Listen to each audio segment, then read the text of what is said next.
Shields up, Iron Breakers. Rurikhan here coming at you with another video, and today we're going to be talking about Ubisoft developers and Sony developers throwing shade at Elden Ring's UI, performance, and quest design. Now, this topic was brought to my attention earlier this morning as I was browsing my YouTube feed. I came across the Yongyev video on the topic, and then I Googled it and I found this article on MP First that has all of the relevant tweets and discussion that I found so far on the subject, as well as an interesting little screen grab that we're going to be taking a look at later in the video. As you can see, this is kind of like what started this particular topic. There's a tweet by Ahmed Salama, and this is a screen grab. The reason this is a screen grab is because Ahmed Salama's Twitter account is protected. I'm not sure if this is because maybe he received a little bit too much feedback based around his Elden Ring hot take.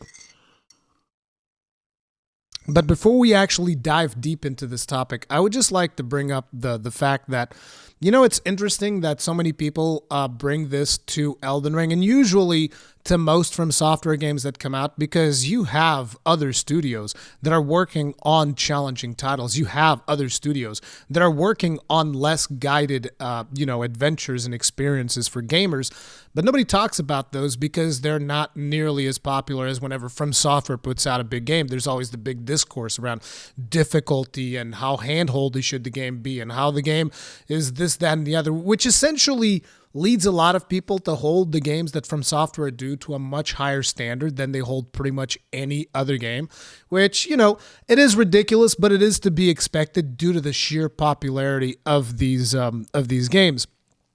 And an interesting thing about this is that a lot of people jump into this discussion basically assuming that, oh, there's a problem in this game and that this fan base is defending the problems of this game, fervently because they don't want nobody talking trash about their game.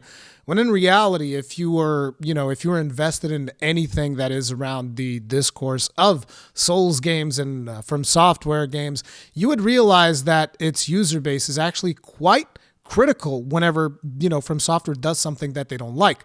The thing is, a lot of people coming from the outside and joining the conversation at this point, they are critical of things that, for us, are not necessarily a negative. They are critical of things like, oh, why isn't there a quest tracker? We don't want a quest tracker. I would argue a majority of the people that play From Software games do not want a quest tracker.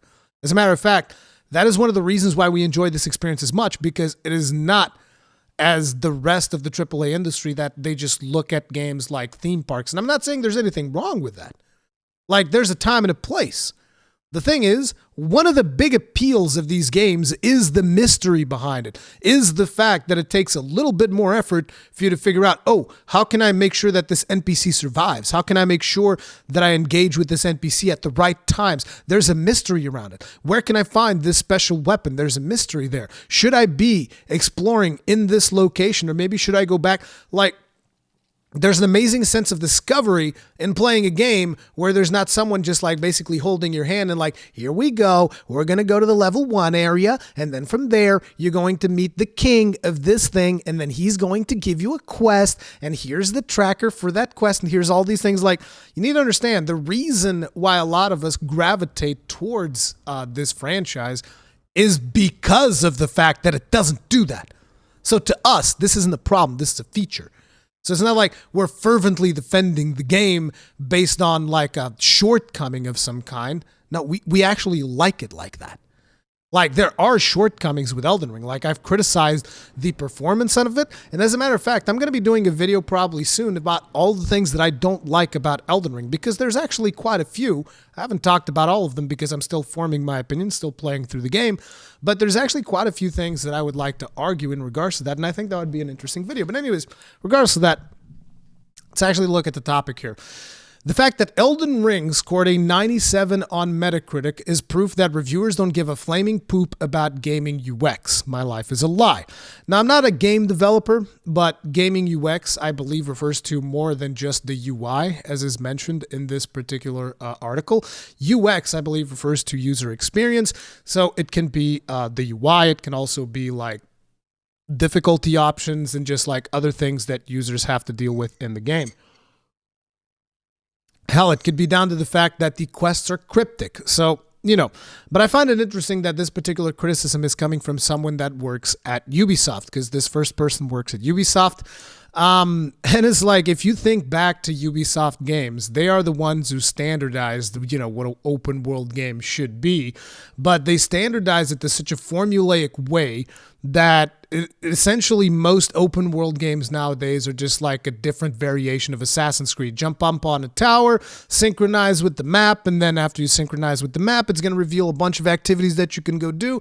Go do the activities in the theme park and have fun. The thing is, a lot of those activities most of the time end up not being that engaging. As a matter of fact, not only that, but due to the fact that he's talking about more than just the UI, he's talking about the user experience. Let me tell you something about the user experience of an Assassin's Creed game. Let me tell you something about the user experience of friggin' Assassin's Creed Odyssey, which is a game that I bought because I was excited, because I liked the whole Greek thing, Spartans, all of that stuff. I was super hyped about it. And then I jumped in, and it's like, for starters, on your hardest difficulty, your game wouldn't even acknowledge when people got backstabbed. Kind of think that'd be an important thing. You'd backstab a character, wouldn't even animate. I mean, I think that's not a particularly good user experience. Maybe that's just me. Then I was like, okay, I'll look past it. That's fine, whatever. Let's keep going. Then you have the fact that your game had a coin doubler and an XP booster on a single player game. I would argue that's not a particularly interesting thing for the user experience. I don't see a whole lot of benefit to players basically being able to buy their way through your game with real money, but maybe that's just me. Maybe that's just me. I then also chose, okay, let's ignore this part of it. Okay, let's just let the game be as grindy as it needs to be. Let's just accept it. I was basically still forcing myself to try and play and enjoy a game. So I play a game and I got to a point where it's like, oh, this was a good climax. I just kicked this dude off a cliff and now there's a whole army running after me and I have to get away, and I run away and I'm like, on a mega high, right? Like actually enjoying the gameplay. And then I jump into a boat and I barely get away from the city. It was like, okay, that was cool. What did you try and do immediately after I'm on that high? You tried manipulating me, didn't you? You tried giving me 200 Ubisoft points and get me to go to your shop. Now that is the crappiest user experience I've ever had. So I would argue that you don't have any business whatsoever talking about user experience, but maybe that's just me. Maybe that's just me. Maybe I'm the one who's wrong. Maybe a lot of people actually enjoyed the crap out of Assassin's Creed Odyssey, which is fair game, dude. It's like, hey, if you enjoyed it, you enjoyed it, you played, you enjoyed it. But my user experience with that game was basically forcing myself to ignore the coin doubler, forcing myself to ignore the fact that you sold materials for real life money, forcing myself to ignore the fact that you had an XP booster, and forcing myself to ignore the fact that as the game came out, characters wouldn't even react to me backstabbing them on the hardest difficulty of the game. That was my user experience. Anyways, I'm not salty at all about that. Also, interestingly enough, I believe that they were nominated. Not sure if they won, but they were nominated for like best animations.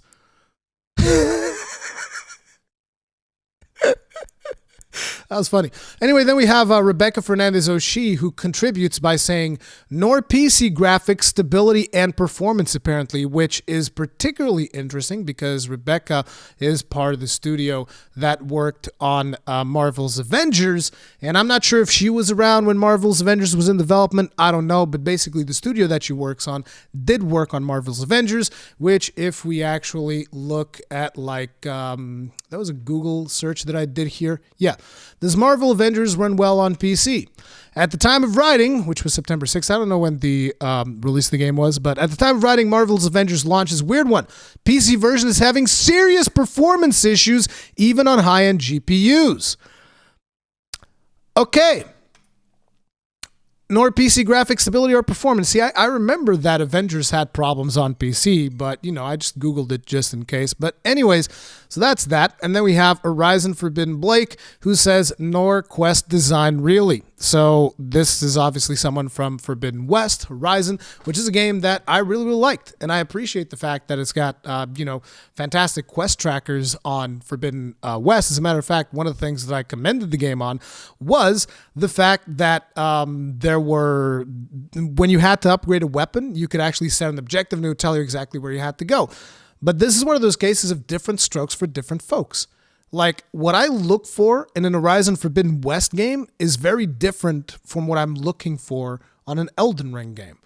And the two don't necessarily have to be exactly the same experience. As a matter of fact, I would argue it's to their favor that each of them focuses on things that they do well. And one of my biggest complaints about Horizon Zero Dawn back when that released was the fact that they took the Ubisoft approach to open world, which is just like, here's your theme park and here's like a million things for you to do. Although Horizon Zero Dawn was at least somewhat achievable. Forbidden West is going to take you like 300 hours if you want to do everything, which, like I said, is a good thing for a lot of people, but I haven't really gotten around to finishing every single thing. Let's see what else he has to say. Elden Ring's user experience is so bad that I can only imagine From Software's developers smoking at their desks and using CRT monitors. Damn. I imagine people doing over at the Ubisoft desk, snorting lines of coke, slapping the ass of your female employees, and stroking each other's e-peen, saying how amazing our game is, while you're also just like basically counting money that you're ripping off of your consumers by removing things from the game and selling it to them for real money. That's what I think about Ubisoft developers. Anyway, then we have some back and forth here. Someone's salty they work for an open world sandbox generator that makes uninspired games. You'd be sad, huh? So someone actually went around and they gave us an idea of what Elden Ring would look like with a Ubisoft-like interface. So, this is what it would look like. You have right here, your message of the day. New items are available at the Elden Shop. Purchase the Epic Kingslayer set from Game of Thrones and become the true golden lore for only $9.99. They would actually do this in a Ubisoft game. Wouldn't even surprise me. Just like slap that right in there as somebody logs into the game, because you would have to log into the game because the game would be always online. And for those of you that don't know, you can actually play Elden Ring offline, which is what I've been doing in my blind playthrough. Then you also have here, press X to activate Tarnished Sense.